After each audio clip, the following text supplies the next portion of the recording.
এত চমৎকার পরিবেশে কোনো ইসলামিক সেমিনার বা কনফারেন্স এটা আগে হয়নি।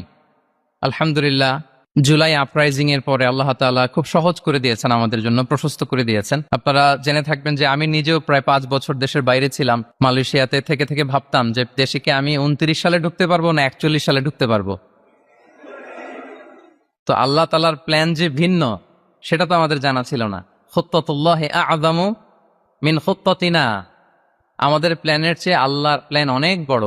আমরা এতটুকু দেখি, কিন্তু আল্লাহ হয়তো আরো অনেক দূর আমাদের জন্য প্রশস্ত করে রেখেছেন, আলহামদুলিল্লাহ। তো এই 5 আগস্টের গণ অভ্যুত্থান বা বিপ্লব পরবর্তী বাংলাদেশের এই চমৎকার পরিবেশে আমরা যে একত্রিত হতে পেরেছি, সুন্দর সুন্দর কনফারেন্স সেমিনারের মধ্য দিয়ে আমরা আমাদের আইডিয়াগুলো শেয়ার করতে পারছি, এটা আমাদের জন্য অনেক বড় নেয়মা, আল্লাহর পক্ষ থেকে রাহমা।